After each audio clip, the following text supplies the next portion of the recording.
shorthand legal dictation, speed 100 word per minute, start. This appeal, when along with several appeals, were heard on 16/11/2016, this court noticed that in batch of cases, 4 questions have arisen, full stop.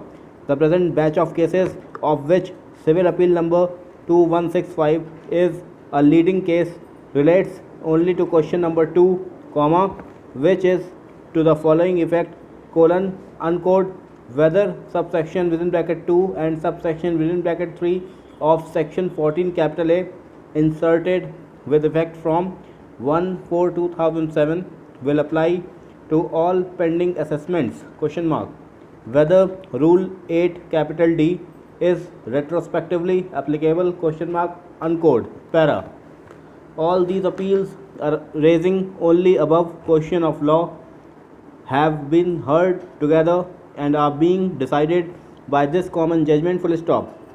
For deciding all these appeals, it shall be sufficient to refer facts and proceedings in civil appeal number 2165 of 2012, full stop, para. This appeal has been filed against the judgment of Bombay High Court dated 12/9/2011 in income tax appeal within bracket capital L number 947 of 2011, by which judgment the High Court has dismissed the appeal filed by the Commissioner of Income Tax following an earlier judgment of the Bombay High Court dated 12/8/2010 in the case of Godrej Boys and Manufacturing Company Limited versus Deputy Commissioner of Income Tax, Mumbai, and another, reported in bracket 2010 328 ITR 81 within bracket BOM bracket close, full stop. The assessment year in issue is 2003-2004, full stop. The SSE in bracket respondent in appeal bracket close filed his return of income on 1/12/2003 declaring a loss of rupees 69,92,67,527, full stop, para. A notice under section 143 within bracket 2 was issued to the SSE, full stop. The assessing officer, vide its order dated 27/3/2006, held that during the year under consideration, the SSE company was in receipt of both taxable and non-taxable dividend income, full stop.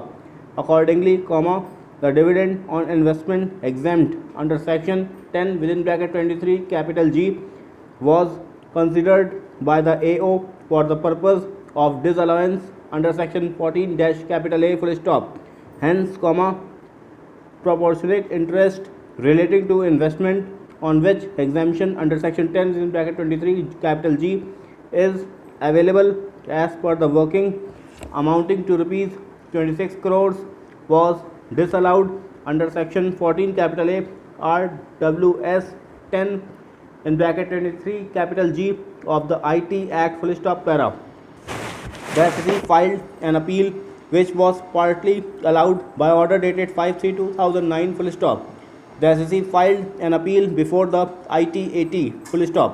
The ITAT allowed the SSE's appeal relying on the Bombay High Court's judgment in Godrej and Boys Manufacturing Company Limited versus Deputy Commissioner of Income Tax, Mumbai, and another, reported in bracket 2010 328 ITR 81 in bracket BOM, full stop. The ITAT held that Rule 8 capital D is only prospective, and in the year under consideration, Rule 8 capital D was not applicable, full stop, para. ITAT set aside the order of CIT in bracket capital A and restored the issue back to the file of the assessing officer for de novo adjudication without invoking the provisions of Rule 8 capital D, full stop. Against the order of ITAT, the revenue filed an appeal before the High Court, full stop. The High Court, following its earlier judgment of Godrej and Boys Manufacturing Company Limited versus Deputy Commissioner of Income Tax, Mumbai, and another in bracket Supra, dismissed the appeal, full stop. The Commissioner of Income Tax, aggrieved by the judgment of the High Court, has come up in this appeal, full stop, para. in the appeal, comma, the only question, comma, which has been pressed for our consideration is the first question, comma, which was raised before the High Court, comma, which is to the following effect, colon, code, whether on the facts and circumstances of the case and in law, comma, the Honorable ITAT is right in holding that applicability of Rule 8 in bracket D is only prospective in operation, and for the year under assessment it was not applicable, question mark, uncode. Stop.